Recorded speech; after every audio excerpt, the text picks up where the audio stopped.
Fury fights Wilder, and this, guys, was awesome. If you missed this, I am really sorry. I really am. Because this was almost a piece of sporting history. I will go as far as to say that. Not only was this a major fight, particularly for North America, but you got the heavyweights. By the way, one of the heavyweight champions, Deontay Wilder, is an American. We haven't had that in a meaningful period of time. I mean, the Klitschko's largely ruined heavyweight boxing for well over a decade for Americans. It was great for other parts of the world, but we wanted to see an American in there. So in North America, heavyweight boxing. I mean, one of the rises to Floyd, and Floyd did a great job on many different levels, but Floyd was also right place, right time because, I mean, the small guys never really had an opportunity in boxing. Not the same opportunities. You'd have to go back to the Sugar Ray Leonards and you could find some of the smaller guys, but De La Hoya grabbed that torch and passed it in many ways to Floyd. But Floyd also didn't have competition. Roy Jones was kind of moving on his way out and also never had the right partner. And by the way, the heavyweights just weren't players in North America for a meaningful period of time. But the bronze bomber Deontay Wilder changed all of that. So Fury comes to enemy territory, not for the first time, for the second time against the same opponent. Now, I have to tell you, I'm very into Fury, only because he is a character. He understands that he must entertain, and he does some of the most simple things. By example, grab the microphone at the end of the night and serenade his beautiful wife. But there's something to that for me. I mean, many boxers don't even speak clear enough for you to understand them, or they're using so much profanity you've got to bleep it out. To take a guy after battle who is completely exhausted, right? His lungs are the number one thing that were tested that night.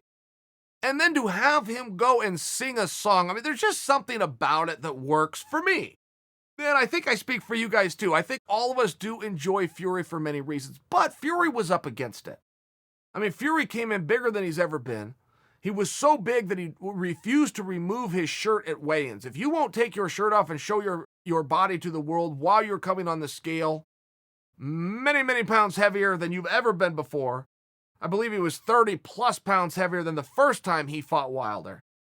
And he came out making a ridiculous claim, it seemed. The claim was, yes, I put on this extra beef on purpose because I'm going to knock this guy out.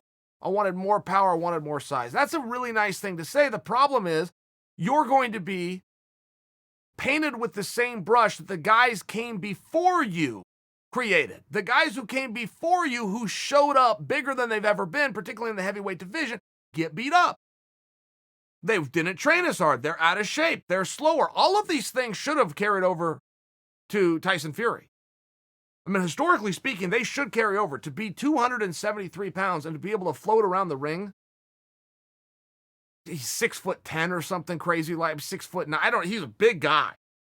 So, all of a sudden, you got to be a power puncher. That's just the way it goes. That's basic logic. Well, he's not. He's an actual boxer. He's a technician. He moves. He floats. He's got great defense. But these things are stunning because they are not what history has told us. Even Teddy Atlas came out. A lot of these things I just told you, I stole from Teddy Atlas. Teddy was on ESPN. He said these, but they influenced me. They influenced me because he's historically correct. I've seen him with my own eyes. Conor McGregor broke that rule, coming in at the heaviest he's ever been in his last fight with Donald Cerrone. But that's a little bit different when you're talking about 2 pounds, okay? Conor only came in 2 pounds heavier than his heaviest.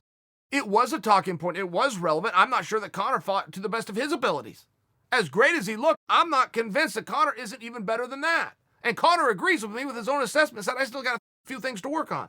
Thank you guys for the compliments tonight, but I'm here to let you know I got some things to tweak. I'm going to go back and tweak them. So when you look at Fury prior to the fight, man, it looks like he called this one in. It looks like he's doing what Ruiz just did with Anthony Joshua and was just looking to cash a paycheck for whatever reason, something he's probably going to regret for the rest of his life that didn't take it more serious, but it still appears that that's what's happening. Wrong, wasn't, all wrong, take it all away. All that commentary is wrong. The rules did not apply to Tyson Fury. And he came out, he did exactly what he said he was going to do, which is I'm going to use this extra beef. He's talking about his size, his new weight, and I'm going to bully this man. And I'm going to push him around, and I'm going to back him up, and I am going to knock him out. Now, Fury sent Deontay Wilder to the canvas 4 times. 2 of them were ruled a trip. But if you're watching boxing and one guy goes down where he does not want to be, however he got there, there's still something dramatic about that. there's still a surprise factor to this. There's still something that you can lean on and grab. I'll go back to Conor for that as well. You saw Conor when he was clinched up and started to get around Floyd. A couple times reached to his hip, but it was very clear Conor, in a grappling aspect, could manhandle Floyd. It was still something very clear. So Fury was showing us something. Fury was also doing some dirty boxing. He front headlocked Deontay Wilder, I don't know how many times, 8 times, 9 times.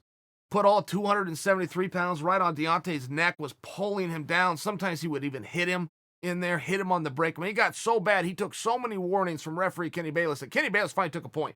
And when Bayless took the point, Fury was a complete sport about it. Like, he didn't argue at all. He's like, oh yeah, I wouldn't disagree with that. Did everything you're accusing me of. Next. So Fury goes out there and ultimately he stops him. And I thought what had happened, now I think this because the announcer said this, but it appears that the announcer was factually incorrect. I thought that the referee stopped the fight. That is how it was presented. As the cornerman was presenting the towel, or vice versa, that the cornerman was getting ready to present the towel as the referee stopped it. That's not officially. I think that the announcer was right. I think that is what he saw. I think it was fair to say that. But officially, no, it was the cornerman, and moreover, it was the number 2 cornerman. It was not the number 1.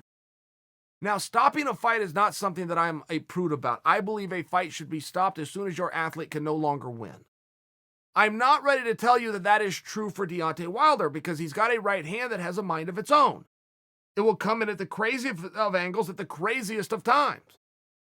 It is not a textbook right hand. It does its own thing, but it is a great equalizer. So I'm not ready to tell you that he was done. That is something for him and his corners and the referee to decide, per the rules. It is a little bit bizarre, and I do not question this cornerman. I'm just sharing with you, it is a little bit bizarre that a number 2 would make that call. There is a hierarchy there, and that is the number 1's job, and the number 2 should have relayed this to the number 1. That is generally how this should go. Now, if the number 1 refuses to do it, the number 2 does have some authority, as you saw, and does also have a responsibility. I am not against what the number 2 did. I'm just sharing with you that would be very uncommon. My coach, Clayton Hires, never had to stop a fight, but he would. But I would also share with you, if one of his assistant cornermen went around him and stopped a fight, that guy's likely not coming back. Whether he was right or wrong, if he went around the chief cornerman and made a decision that affected the fight to this magnitude, he's likely not coming back. I am told that when Deontay Wilder got to his locker room with his team, where it was nice and quiet, where the cameras are not, he turned to the team, said, which one of you stopped the fight? That coach raised his hand, and Deontay fired him on the spot. I don't want for that coach to be fired. I actually want this coach to gain some credit. I want him to gain some esteem. He saw something within an athlete. He saw that his athlete could no longer win the contest, and he wanted to get his athlete out of there, not only on a professional level, on a personal level, because he cared about him. I think that cornerman deserves a level of respect. I'm just sharing with you guys, as an industry standard, that is the sole job of the chief. I am offering to you that I am curious. Did that conversation happen? Did the number 2 say to the chief corner, we need to stop this fight, and the chief refused? Did he say it again and the chief refused? Did he say it a third time and the chief refused and he stepped in and did it on his own? I don't want a man to lose his job for caring. There's an expression, people don't care how much you know, they want to know how much you care. I think that this number 2 has shown very much that he cares. He saw something and he wanted to get his athlete out of there. I think he deserves credit for that. I am only curious, and I mean this sincerely. I am curious. I know these guys were mic'd up, but I haven't heard any of this anywhere, which is leading me to a conclusion that I must say I have no evidence of, which is why I ask the question.